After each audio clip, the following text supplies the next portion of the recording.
ஒரு நாட்டோட தலைநகரத்தில் அலிங்கிறவ முகசவரம் செய்கிற ஒரு கடையை வச்சுருந்தா. அலியோட கடையில் வந்து தான் அந்த நகரத்தோட பிரமுகர்கள் எல்லாம் முகசவரம் செஞ்சுக்குவாங்க. அதுக்கு என்ன காரணம்னா அலி ரொம்ப நல்லா சவரம் செய்கிறது தான்.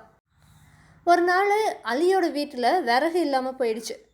அதனால் அவன் வெளியில் போய் தெருவில் எட்டி பார்த்தா. அப்பன்னு பார்த்து ஒரு விறகு வெட்டி அவனோட கழுதை மேலே விறகுகளை எல்லாம் ஏற்றிட்டு வந்துட்டு இருந்தான். உடனே அலி அவனை கூப்பிட்டு, இங்கே பாருப்பா, உன் கழுது மேலே இருக்கிற மரக்கட்டைகளை எல்லாம் இங்கே போட்டுட்டு போயிடு, அதுக்கு பதிலாக நான் உனக்கு 10 வெள்ளி பணம் கொடுக்குறேன் அப்படின்னு சொன்னான். விறகு வெட்டியும் பார்த்தா, அடடா இது நல்ல விலையாச்சே அப்படின்னு ரொம்ப சந்தோஷப்பட்டு கழுது மேலே இருக்கிற விறகுகளை எல்லாம் எடுத்து போட்டான். அப்போ அலி என்ன சொன்னான்னா, இங்கே பாரு, கழுதையோட சேணத்து கூட சேர்த்து கட்டி இருக்கிற மரக்கட்டையையும் நீ எடுத்து போடு அப்படின்னு சொன்னான். ஆனால் விறகு வெட்டி என்ன சொன்னான்னா, முடியவே முடியாதுன்னு சொல்லிட்டா. உடனே அலி அந்த விறகு வெட்டியை அடித்து சேணத்து கூட சேர்த்து கட்டியிருந்த மரக்கட்டையையும் பிடுங்கிட்டு அவனையும் அவனோட கழுதையையும் விரட்டி விட்டான். பாவம் அந்த ஏழை விறகு வெட்டி என்ன பண்ணுவான்?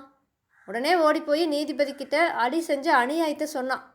இங்கே பாருங்க, அவனை விசாரணை பண்ணி எனக்கு நீங்கள் நல்ல தீர்ப்பாக கொடுக்கணும் அப்படின்னு வேண்டுனான். ஆனால் அந்த நீதிபதி அலிக்கிட்ட தான் முகசவரம் செஞ்சுக்குவார். அதனால் விறகு வெட்டியோட வழக்கை ஏற்றுக்க அவர் மறுத்துட்டார். இதுக்கப்புறமா விறகு வெட்டி ரொம்ப கவலையாக தெருவில் போயிட்டு இருந்தா. அப்போ ஒரு வயசான கிழவர் அவனை பார்த்து என்ன சொன்னார்னா, இங்கே பாரு, நீ ஒன்றும் கவலைப்பட வேண்டாம். இந்த நாட்டு சுல்தான் ரொம்ப நல்லவர், எல்லாருக்கும் சரியான நீதியை கொடுப்பாரு. நீ அவர்கிட்ட போய் உன்னோட வழக்கை சொல்லு, உனக்கு நல்லபடியாக நீதி கிடைக்கும் அப்படின்னு சொன்னார். விறகு வெட்டியும் அதை கேட்டுட்டு ரொம்ப சந்தோஷப்பட்டா. சுல்தானை பார்க்கலான்ட்டு போனான். அவரை அவனால் ரொம்ப சீக்கிரமாக பார்க்கவும் முடிஞ்சுது.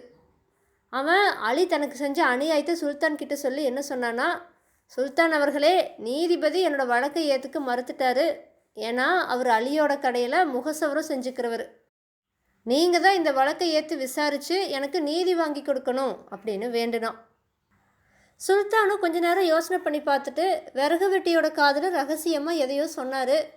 அதுக்கப்புறமா அவர் என்ன சொன்னார்னா, இங்கே பாரு, நான் சொன்ன மாதிரியே செய்ய, உனக்கு நீதி கிடைக்கும் அப்படின்னு சொல்லி அவனை அனுப்பிட்டார். அடுத்த நாளே விறகு வெட்டி அலியோட கடைக்கு போய், நானும் என்னோட நண்பனும் முகசவரம் செஞ்சுக்கணும், அதுக்கு என்ன கட்டணமாகும் அப்படின்னு கேட்டான். அலியும் ஆளுக்கு ஒரு வெள்ளி பணம் ஆகும் அப்படின்னு சொன்னான்.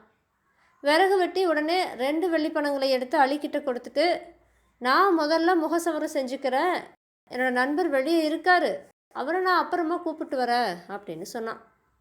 சரின்னு சொல்லிட்டு அலியும் அந்த பணத்தை வாங்கிட்டு முதல்ல விறகு வெட்டிக்கு முகசவரம் பண்ணினான். அதுக்கப்புறமா நீ போய் உன்னோட நண்பனை அழைச்சிட்டு வான்னு சொன்னான். சரின்னு விறகு வெட்டியும் அவனோட கழுதையை கடைக்குள்ளே அழைச்சிட்டு வந்தான். அதை பார்த்துட்டு அலி அதிர்ச்சி அடைஞ்சான்.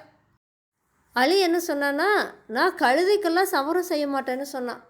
ஆனால் விறகு வெட்டியோ, இங்கே பாரு, ஒப்பந்தப்படி நீ இதுக்கும் சவரம் செஞ்சுதான் ஆகணும் அப்படின்னா. தகராறு அப்படியே முத்துச்சு. வேடிக்கை பார்க்குறவங்கெல்லாம் ஒரே கூட்டமாக கடைக்கு முன்னாடி கூடுனாங்க. கடைசியாக விறகு வெட்டி என்ன சொன்னான்னா, நாம் போய் சுல்தான்கிட்ட இதுக்கு தீர்ப்பு கேட்கலாம் அப்படின்னு சொன்னான். சரின்னு சொல்லிட்டு எல்லாரும் சேர்ந்து விறகு வெட்டியையும் அலியையும் சுல்தான்கிட்ட அழைச்சிட்டு போனாங்க. சுல்தானும் விறகு வெட்டி சொன்னதையெல்லாம் கேட்டுட்டு அலிக்கிட்ட என்ன கேட்டார்னா, நீ இவருக்கும் இவரோட நண்பருக்கும் முகசவரம் செய்ய ஒத்துக்கிட்டு பணம் வாங்கிட்டியான்னு கேட்டார். அவனும், ஆமாம், ஒப்பந்தப்படி நான் பணத்தை வாங்கிட்டேன், ஆனால் இவரோட நண்பர் ஒரு கழுதைங்கிறது எனக்கு தெரியாதே, ஒரு மனுஷனோட நண்பன் மனுஷனாகத்தான் இருப்பான்னு நான் நினச்சிட்டேன் அப்படின்னு சொன்னான். அதுக்கு சுல்தான் என்ன சொன்னார்னா, நண்பன் மனுஷனாகவும் இருக்கலாம், மிருகமாகவும் இருக்கலாம், ஒப்பந்தம் ஒப்பந்தந்தான். கழுது மேலே இருக்கிற மரக்கட்டைன்னா அதோட சேணத்தில் பிணைச்ச கட்டைங்கிறதும் ஒப்பந்தம்னா இந்த கழுதையும் இவரோட நண்பர் தான், ஒப்பந்தப்படி நீ இந்த கழுதைக்கும் சவரம் செஞ்சுதான் ஆகணும் அப்படின்னு சொல்லிட்டாரு. அப்புறம் என்ன, தீர்ப்பு கொடுத்தாச்சு. வேறு வழியே இல்லாமல் அலி அந்த தர்பார்லேயே எல்லாருக்கு முன்னாடியும் விறகு வெட்டியோட கழுதைக்கு முகசவரம் செய்ய வேண்டியதாக போயிடுச்சு. அவன் ரொம்பவுமே அவமானப்பட்டுட்டான். இந்த நிகழ்ச்சிக்கு அப்புறமா அவன்கிட்ட யாருமே சவரம் செஞ்சுக்கிறதே இல்லை.